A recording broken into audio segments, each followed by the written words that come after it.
in the pursuit of truth and common sense in an unbelievable world. You're listening to the Right Mind podcast with your host, Todd Schowalter. Hello, everybody. I'm Todd Schowalter, and welcome to Right Mind. Today, my guest is Gerald Glassford.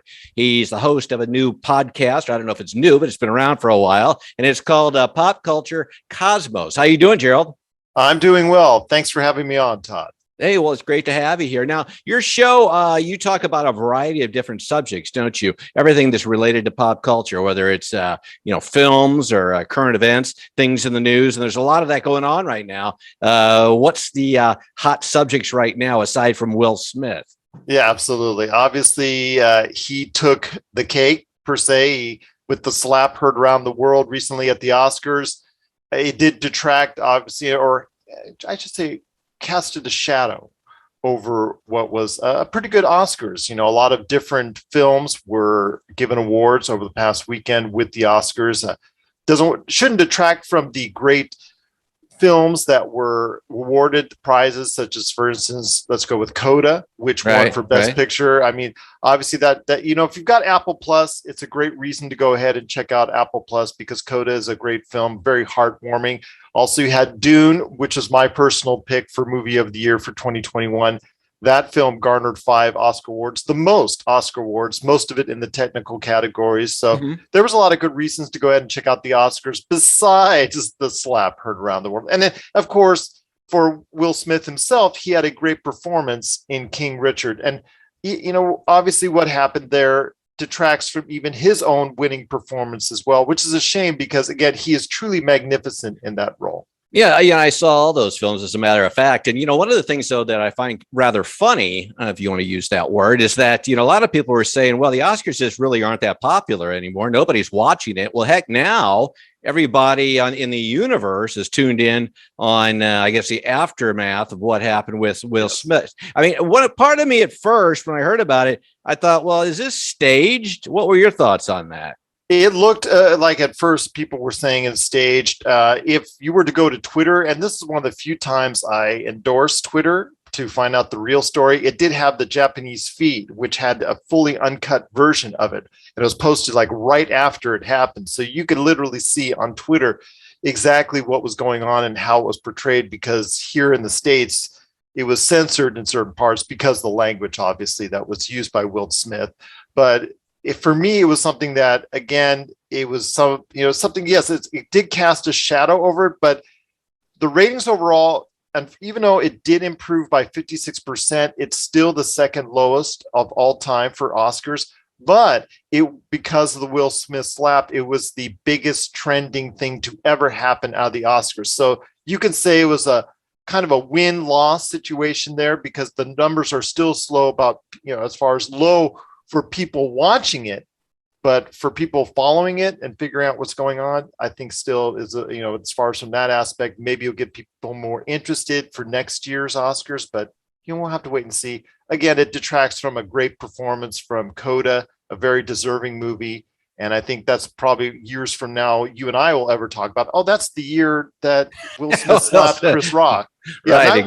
Not Coda winning, not even Will Smith winning, not Jessica Chastain winning, not Dune winning. It's just going to be the year of the slap. Yeah, and I think part of me, and I don't mean to splash any negativity on it more than it has, but part of me thinks that might have been part of the motive for the whole thing. Maybe not. I'm not really sure. Now, when you go into like pop culture, okay, now we're talking about a lot of different things, as you mentioned. I mean, that has to do with things trending. I mean, what do you think? What is the big factor in getting things to trend now or become part of pop culture, so to speak? There's still a lot to do with promotion. And yes, promotion is still a key on how things get presented and how people understand what's going on. For instance, the latest Paramount Plus series that just dropped, based off the video game series Halo, that just dropped last week to its biggest numbers ever for Paramount Plus. And the reason why is because Paramount Plus did such a tremendous job of promoting it everywhere. And the luck, as luck may have it, or actually, well, convenient timing, was the NCAA March Madness. Everybody watches NCAA March Madness as far as from a sports standpoint. So guess what was all over the sports, as far as the March Madness is concerned, the promos for this this upcoming series, which has already debuted on Paramount Plus. So a lot of it still has to do with promotion, but then it talks about what is your product going to do that's going to get people talking. It's social media is still a lot like the water cooler you had around work, where you talked about what happened over the weekend, or this latest movie, or this latest series, or did you hear this, or did you hear that? That's still a lot of that as far as social media is concerned. And so you still have to have a product that's going to connect with viewers and have something that people are going to talk about. That's what's going to get people trending, or that's what's going to get trending on social media, and that's what's going to make things go viral. Yeah, you think, I mean, as far as all those platforms go, especially when you talk about pop culture, it seems now that, almost a new platform comes out, every year. I mean, now, in the last few years, you have TikTok that came out. You've got, the new, whatever the new Donald Trump thing that's coming out. I mean, you have all these different platforms. Do you think after a while that's going to get saturated and it's not going to be as effective just because we have so many? There is so many different aspects of social media, and it will get saturated, I'm sure. I agree with you on that fact, because who can keep up? Like you said, you've got Facebook, Instagram, you've got, like you said, TikTok. You've got so many relevant ways of social media. Then whatever comes down the pike that might be the hot new thing, people want to gravitate towards that. Just like when it comes to the streaming wars right now, and we're in the midst of one of the biggest times in entertainment history, where you have so many companies, so many production companies that are out there that are trying to vie for this streaming space because of the success that Netflix has had. Now you have Amazon Prime realizing, oh, we can make money in this venture too. So they're pouring tons of money into it. Disney, with Disney Plus, is pouring tons of money into it. You've got all these different entities, HBO Max. It's so insane right now as far as what's gone on. I believe the streaming wars and social media will at some point get saturated, because as all things in our society, if we do too much of something, or if we have too much of something, it will get saturated. So yes, I think in that count, especially for social media, I think it will become saturated to a point where people just say, you know what, I'm just going to stick to one or two things. And I think that's it. Yeah, because you look back, even when I was growing up and probably when you were growing up, you look at the world now as opposed to when it was 20, 30 years ago. It's not just a different world. It's like a 180 world. When we were kids, we had to wait for our chance to use the telephone to talk to our friends, or we run down the street to talk to somebody on the corner. Now, we get on Instagram, Twitter, whatnot. And not only are we talking to our friends, we're talking to thousands of other people at the same time. Do you think that's had like a positive or a negative effect on not only kids, but all of us as a whole? Again, the heart is in the right place, and a lot with the origination of many of these social medias, as far as people connecting from all around the world. And I've been able to connect with people from all around the world that I never would have been able to before. Oh yeah. Yeah, I totally agree. Yeah. But the problem is, we've also used this space to go ahead and use it for different means, use it for different platforms, use it for different things and whatnot. Whether people can say it's perverse, or whether people can say it's righteous, or whatever you want to say it's for. A lot of the intent of some of the social media, outlets has been changed forever. And that's just, again, it's just a part of our society that we need to go ahead and understand and accept, and maybe try to reel back on in future years. But I don't think so. I think the freedom that we have out there, as far as in the social media space, is going to dictate this for at least the near future to come.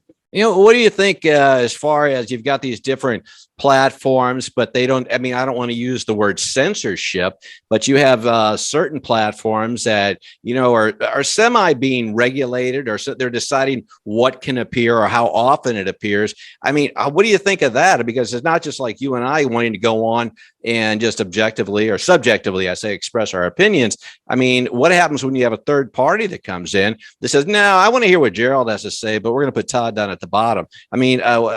How does that really, it kind of shifts the whole dynamic, doesn't it? It does in a way, but still, sometimes you need to. You need to go ahead and say, you know what, you're doing something that's damaging, or saying something that's damaging that's out there. So again, I think it stepped up to the type of content that's being put out there. I don't want to get into the parameters on that because no, I don't want to get into that too either. broad a space. But sometimes, I mean, gotta remember there's now kids watching.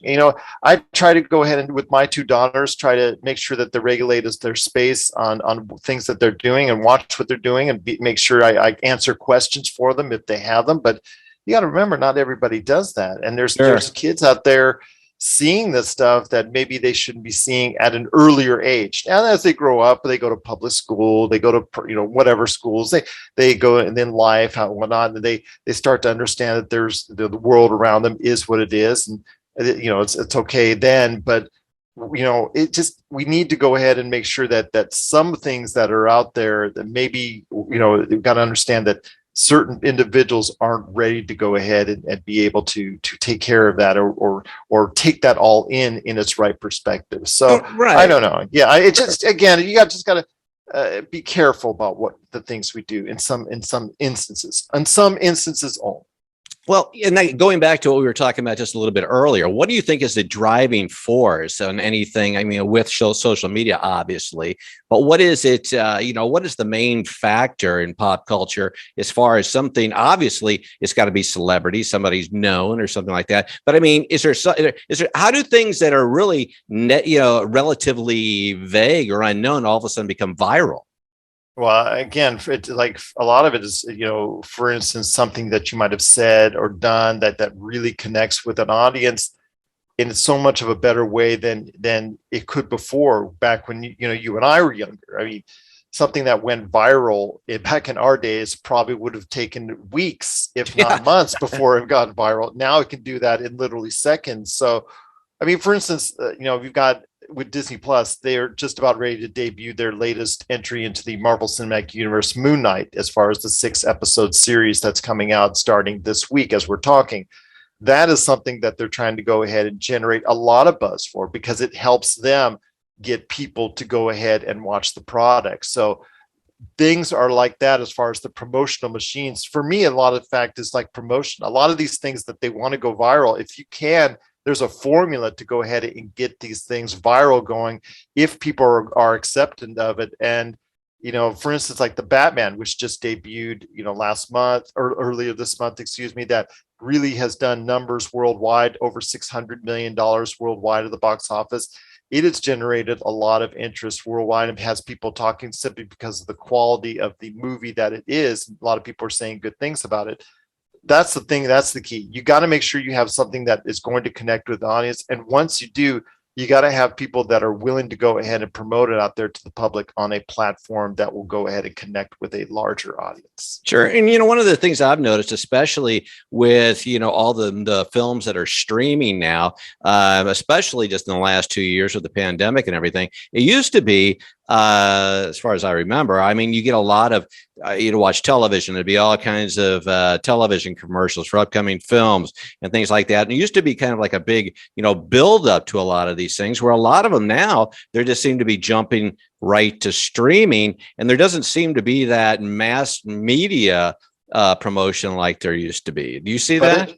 In some occasions, yes. Like I said, I mentioned the recent series Halo, which did a lot of promotion, and it's obviously the benefits were there because it received record numbers on Paramount Plus. But this streaming wars is going to be the biggest thing as far as news for the entertainment industry going forward, because now you have all these movies which were just waiting in line to go ahead and be at the box office, understanding right now, because of the pandemic and things of that nature, and audiences' tastes have changed. Audiences aren't as willing to go out and spend $20 for a ticket to go ahead and watch the movies out there. They're wanting to go ahead and spend $20 a month in staying home and watching a variety of things on their television. They're more apt to do that. And the place to do right now is the streaming market, because the streaming marketplace with most of these networks that are out there, again, they're putting a ton of money in there. They're putting a ton of content in there. And they're also making it more, enticing to go ahead and go and watch their stuff. And for me, that's really good as a consumer, because I get to go ahead and pick and choose which I'm wanting. I know you and I probably way back when, we had always dreamed of a time where we could go ahead and pick something a la carte as far as what we wanted to watch, sure, and the type of things we want to watch. we're getting closer to that age, and hopefully that will happen soon enough. But the streaming wars, as I call them, the streaming marketplace, that's, with all this content battling back and forth, I think it's a great way to go ahead and also provide a platform for these movies, which will probably, for the most part, fail at the box office and be forgotten about. Find an audience as best as possible. I mean, you throw it on a Netflix right now, and it could be like a mediocre movie, and it still could garner over 100 million views. How could you do that if you sent it out there on a US box office like in the past, like 5, 10, 15 years ago, and it does what, $5-10 million at the box office, and then nobody remembers it because it sits there as a DVD on the shelf at a Walmart. Now you can go ahead and debut it on a Netflix to some great acclaim or great notoriety and get 100 million eyes on it. And that to me is really important in this day and age. Well, and I think you make a good point. I think it's great for some of the smaller indie films and smaller production companies and things like that, because you mentioned, I was going to say Coda. Just I don't know if 5, 6, 7 years ago Coda would have won best picture, because I just don't think people would have seen it. And but now, like you mentioned, I mean, it's the featured on Apple. It's the main ticket on that, and it got a lot of views and it got a lot of exposure. So it can be a good thing for. I think it's even the playing field for some of the middle or smaller production companies. Absolutely. Against the big studios. Now, one of the things that I have a problem with, Gerald, is that every time something comes out, like say Yellowstone will be on Paramount, or like you mentioned, Coda's on Apple, I got to go get another subscription to this, and I've got to do it. So now I literally have about 8-10 subscriptions to all these different things, which my wife isn't too happy about. What do you think that's eventually going to combine into like a package type of thing where we don't have to be nickel and dimed for each streaming platform? That may be the wave of the future 10, 15 years down the line. But it's still evolving. You got to remember 10, 15, 20 years ago, it was all about, okay, which cable package do I get? Right. Which premium cable? Do I need to get Showtime? Do I need to get HBO? Do I need to get all these other cable packages? The satellite. What if you had satellite TV and you had to go ahead and choose which? Has it really changed in that sense? It's now just shifted onto a streaming platform as far as the number of things you have to do.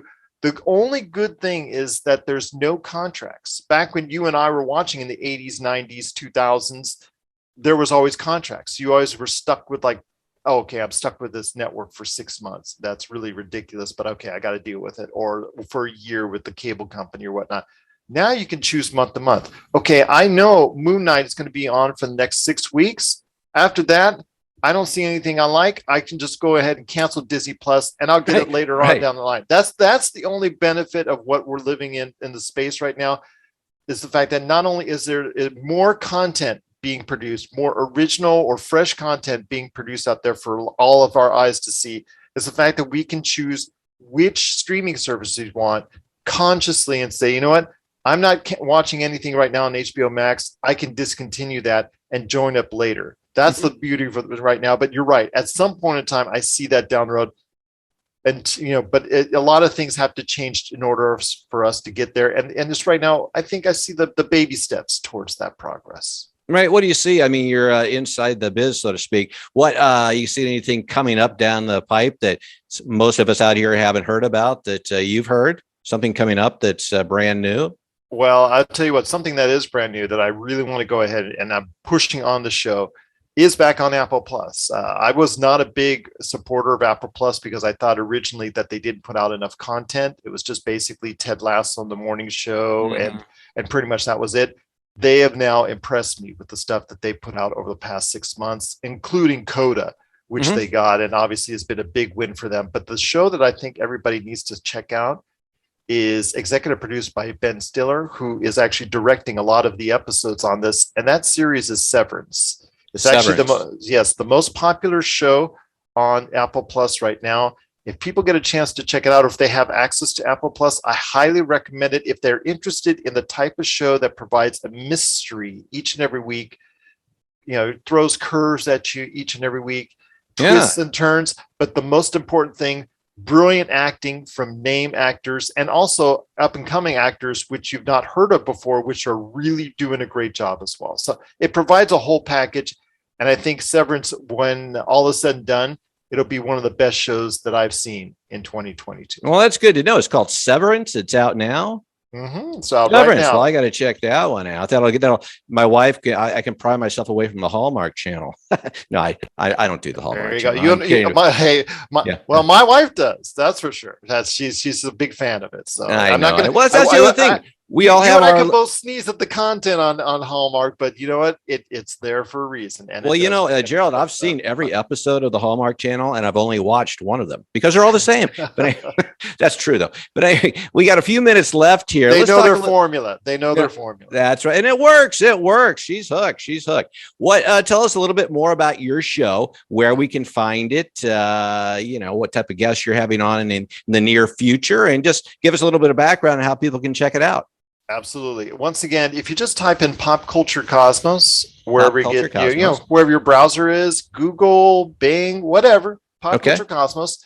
Basically, what we do is each and every week, every Monday and every Friday, we drop new episodes. It's an hour, family friendly. All we talk about is the latest news and entertainment as far as that's concerned. The whatever was trending that week, we set you up for the weekend, or if it's our Monday show, we set you up for the week. What's the latest news? Basically, whatever's going on in movies, streaming, television. We also talk about video games. We also talk about, gaming. There's, sometimes we touch on sports. We have great interviews from people all around the world that want to go ahead and share their thoughts with their opinions on various aspects. We have specialists that come on for TV, barbecue grilling. We have just a whole array of stuff. Plus, we also get directors, sometimes actors, sometimes other individuals in the entertainment realm that are willing to go ahead and talk for about a few minutes just about what they're doing. But again, it's all about the latest news and information in pop culture. And I hope you get a chance to check it out. It is the Pop Culture Cosmos, available now wherever you get your podcasts and on over 50 radio stations worldwide. Right. We'll put that up on the screen and in the descriptions. That sounds really neat, though. Pop Culture Cosmos. And It's basically just a smorgasbord of everything going on in the world today. We didn't even touch on gaming. I mean, that's a whole nother thing that's, gosh, has changed. My kids and stuff, and they're a little bit older now. But I mean, I remember, playing electric football with, the things, buzzing around. Right. Now it's all 4K. You've got Xbox Series X. You got PlayStation 5. They're selling like hotcakes. Yeah, absolutely. Some of these games, Gerald, are so realistic that I'd rather watch the game than some of the real life on television. I mean, they're $200-300 million productions going behind it to get these AAA games out there. They've got to be good. Oh, it's amazing. It's amazing. I mean, I tell you what, and here, like I said, way back in the day, I'm playing with a string and a rock, but Pong. I'll challenge you. Pong. Oh, yes. Well, I think I even got table hockey. That didn't even you didn't plug that in. I remember that, my friend. Yeah, way back. Well, this has been great, Gerald. I really enjoyed talking with you, and I'm sure that all of our listeners and viewers have too. Once again, this is Gerald Glassford. His show is Pop Culture Cosmos. It's available on all the major platforms. And also, is it video or all audio? We do also have a YouTube channel, and people can check us out on Facebook. Not only on Facebook. Best place to go is go ahead and check out on Facebook, because then you see a whole bunch of our tabletop RPG games, because we're the #1 tabletop RPG streamer on Facebook. But you can check us out there. Also, our YouTube channel. Yeah, a lot of stuff going on there as far as our regular shows are concerned. So if you want to see myself and Josh Peterson, my co-host on Monday, or me and Melinda Barkhouse Ross, my co-host on Friday, we're there too as well. That is awesome. No, I'm serious. I can't wait to check it out. That's really cool. And it's safe for work. It's safe for work. It's family friendly. Oh, that's always good. That's always good. Well, I appreciate you all. Thanks for being on the show. Appreciate it. Thank you for the time. And I would like to thank you too for watching or listening to Right Mind. I'm Todd Schowalter. And remember, if you don't have a right mind, you don't have a mind at all. Till next time. Bye-bye. This has been the Right Mind Podcast with Todd Schowalter.